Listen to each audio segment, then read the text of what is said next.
Isang mapagpalang araw sa inyong lahat. Ako nga pala si Binibining Rachel D. Mandal at sa puntong ito ay ipagpapatuloy ko ang naudlot na talakayan ni Binibining Lumantigar. Ngayon naman ay dako na tayo sa iba't ibang anyo ng talumpati. Una na dyan ay ang panimulang talumpati o kilala rin sa Ingles na Speech of Introduction. Ito ay talumpating nagpapakilala sa isang panauhin o tagapagsalita sa isang pagtitipon o programa na kung saan layunin nitong magbigay impormasyon tungkol sa pagkakakilanlan, kakayahan at ambag ng taong ipakikilala, ngunit sa maikli at magalang na paraan lamang. Layunin nitong ihanda at pukawin ang interes ng mga tagapakinig sa panauhing magsasalita pagkatapos. So, ang katignian nito ay maikli. Kapag sinabi nating maikli, hindi ito mahaba. Sapat lamang upang maipakilala ang pangunahing impormasyon.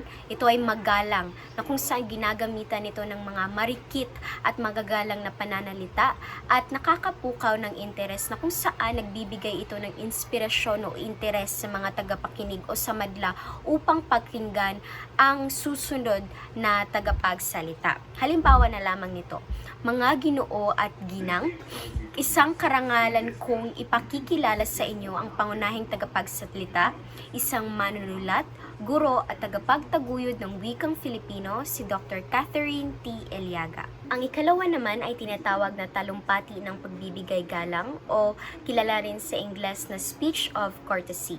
Ito ay binibigkas sa mga okasyong nangangailangan ng pagpapahayag ng paggalang o pasasalamat sa isang tao o pangkat. Maring ito ay pambungad na bati, tugon sa pagbati o pagtanggap ng pagkilala. Meron itong tatlong uri. Ang unang uri ay pagbati o welcome address na kung saan ipinapapot ang mainit na pagtanggap sa mga panauhin o kalahok. Ikalawa naman ay ang pagtugon or response speech. Tugon ito sa pagbati o pagkilala na ipinagkakaloob. At ang panghuli ay ang pagtanggap o acceptance speech. Ito'y pagpapahayag ng pasasalamat sa natanggap na karangalan o tungkulin na kung saan layunin nitong ipakita ang paggalang, pagpapakumbaba at pagpapasalamat sa isang formal na paraan. Halimbawa lamang nito, lubos po akong nagpapasalamat sa karangalang ito. Ang parangal na ito ay hindi lamang para sa akin, kundi para sa lahat ng guro na patuloy na nagsisilbing ilaw ng kabataan.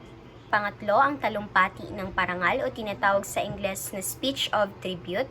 Ito ay ginagamit upang magbigay pugay, gumunita o mag-alay ng pagpupugay sa isang tao o pangyayari.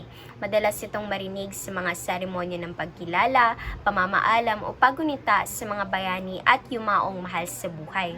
Meron itong tatlong uri. Ito ay ang paggunita o commemorative speech na kung saan ito ay pag-alala sa makasaysayang pangyayari o kabayanihan ng isang tao na kung saan ilalahad dito kung ano nga ba ang magagandang nagawa ng isang tao o naging resulta ng isang pangyayari na nagbigay ng magandang inspirasyon sa lipunan. Ang pangalawa naman ay paghahandog o pag-aalay o dedication speech na kung saan formal na pag-aalay ng isang proyekto, gusali o programa. At ang panghuli ay ang pamamaalam o farewell speech. Ito ay pamamaalam ng isang opisyal, leader o manggagawa sa kanyang tungkulin. Binibigkas ito ng isang tao na tapos na ang termino o magreretiro na sa kanyang posisyon na kung saan ilalahad niya rin kung ano nga ba ang mga magagandang nagawa niya sa kanyang termino. Kung ano nga ba ang naging contribution niya sa taong iyan o sa kanyang termino. At kung saan ipapakita niya rin o ilalahad niya rin ang paglilipat ng kanyang tungkulin sa susunod sa kanyang yapak o susunod sa kanyang posisyon. Halimbawa na lamang nito ay noong si John Paul Enlas, ang former governor ng College of Teacher Education ng Student Government, ay naglahad siya ng isang pamamaalam o farewell speech sa mga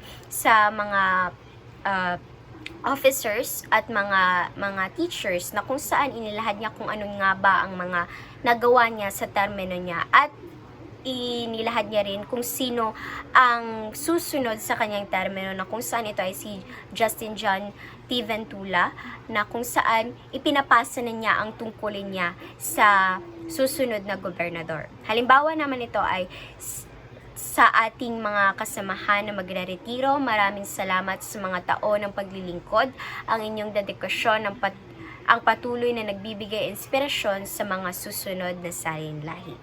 At iyon lamang ang mga iba't ibang anyo ng talumpati. Naway may natutunan kayo at naway sa panahon ng bagyo ay mag-ingat tayong lahat. Maraming salamat.